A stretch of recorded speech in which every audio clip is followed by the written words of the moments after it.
జిల్లా తోటపల్లి గూడూరు మండలం ప్రభుత్వ జూనియర్ కళాశాలలో బుధవారం Krishnapatnam port circle inspector Ravinayak ఆధ్వర్యంలో సైబర్ నేరాలపై అవగాహన కార్యక్రమం నిర్వహించారు. ఈ సందర్భంగా సిఐ రవినాయక్ మాట్లాడుతూ నేటి డిజిటల్ యుగంలో సైబర్ నేరాలు అధికంగా పెరుగుతున్నాయని, ముఖ్యంగా చదువుకున్న విద్యావంతులు, వ్యాపారవేత్తలు, విద్యార్థులు కూడా మోసాలకు గురవుతున్నారని తెలిపారు. బ్యాంకులు, పోలీస్ శాఖలు తరచుగా హెచ్చరికలు జారీ చేస్తున్నప్పటికీ ప్రజలు నిర్లక్ష్యం చేయడం వల్ల పెద్ద నష్టాలు ఎదురవుతున్నాయని ఆయన అన్నారు.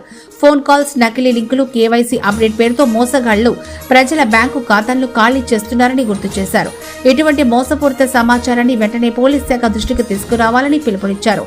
ఈ కార్యక్రమంలో ఎస్ఐ వీరేంద్రబాబు, పోలీస్ స్టేషన్ సిబ్బంది, కళాశాల సిబ్బంది, ఉపాధ్యాయులు, విద్యార్థులు పాల్గొన్నారు. విద్యార్థులు సిఐని ప్రశ్నలు అడిగి తమ సందేహాలను నివృత్తి చేసుకున్నారు.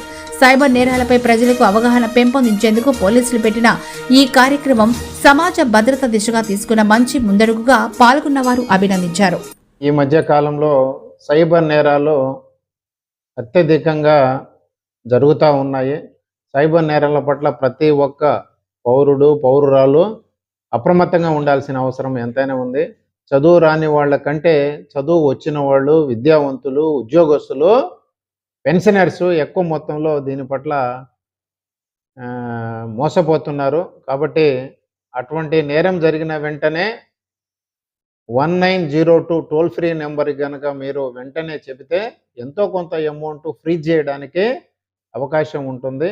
కాబట్టి సైబర్ నేరాలు జరిగిన వెంటనే 1902 అనే టోల్ ఫ్రీ నెంబర్కి ఫోన్ చేసి వెంటనే మీ డీటెయిల్స్ సైబర్ క్రైమ్ డిపార్ట్మెంట్ వారికి తెలపవలసిందిగా కోరుచున్నాను. అదేవిధంగా ఏ బ్యాంకు వారు కానీ, ఇంకా అదర్ ఏజెన్సీ కానీ ఏవి కూడా ఏ ఒక్కరిని మీ ఓటీపీ చెప్పమని అడగరు. ఓటీపీ చెప్పమని మీకు ఫోన్ వచ్చిందంటే అది ఖచ్చితంగా ఫ్రాడ్ కాల్గానే భావించాలి. ఎవరైనా అడిగితే నేనే బ్యాంకుకి వస్తున్నాను, మీకు చెప్పాల్సిన అవసరం లేదని మీరు చెప్తే బ్యాంకుకి వెళ్ళి మీరు చెప్పవలసి ఉంటుంది. అదేవిధంగా ఈ నేరాలు ఏ విధంగా జరుగుతున్నాయి అంటే, బ్యాంక్ లోన్లు తీసుకున్న వాళ్ళు మీరు లోను కట్టట్లేదని, మీ అమౌంట్ కొంత ట్రాన్స్ఫర్ చేయాలి, ఒక లింక్ పెడతానని చెప్పి లింక్ పెడుతున్నారు. ఆ లింక్ క్లిక్ చేయడం వల్ల డబ్బులు వెళ్ళిపోతూ ఉన్నాయి. అదేవిధంగా మీ ఆధారు బ్లాక్ అయిపోయింది, మీకు ఆధారు మళ్ళీ క్లియర్ చేయాలంటే మీకు ఓటీపీ వస్తుంది చెప్పండి అని చెప్పి ఆ రకంగా బ్లాక్మెయిల్ చేసేసి మన ఓటీపీ తెలుసుకొని మన డబ్బులన్నీ లాగేసుకోవడం జరుగుతుంది. అదేవిధంగా పాన్ కార్డు, అదేవిధంగా ఏటీఎం కార్డు బ్లాక్ అయినాయి, ఓటీపీ వస్తుందని చెప్పేసి ఈ విధంగా నేరాలు జరుగుతూ ఉన్నాయి. అదేవిధంగా మనకు లోన్ యాప్ల ద్వారా కూడా ఎక్కువ మంది డబ్బులు లోన్లు తీసుకుంటున్నారు. లోన్లు తీసుకోవడం వల్ల కూడా అత్యధిక వడ్డీలు వాళ్ళు వసూలు చేస్తూ ఉన్నారు.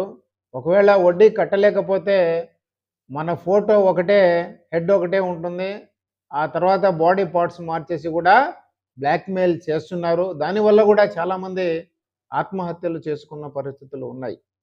కాబట్టి ప్రతి విలేజెస్లో, మండలాల్లో గౌరవనీయులు ఎస్పీ గారు, ఐజీ గారు, డీజీపీ గారు ఆదేశాల మేరకు ప్రతి విలేజ్లో కూడా అవేర్నెస్ ప్రోగ్రాంలు ప్రతిరోజు కండక్ట్ చేస్తున్నాము.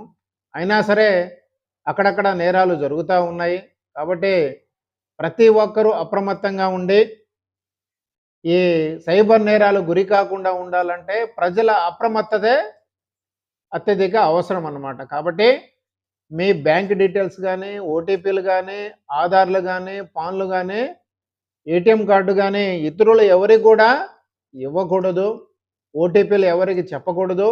ఇటువంటి సూచనలు ప్రజలందరూ కూడా పాటించి సైబర్ నేరాలకు గురి కాకుండా అప్రమత్తంగా ఉండవలసిందిగా పోలీస్ డిపార్ట్మెంట్ తరఫున ప్రతి ఒక్కరికి విజ్ఞప్తి చేస్తున్నాను. Thank you.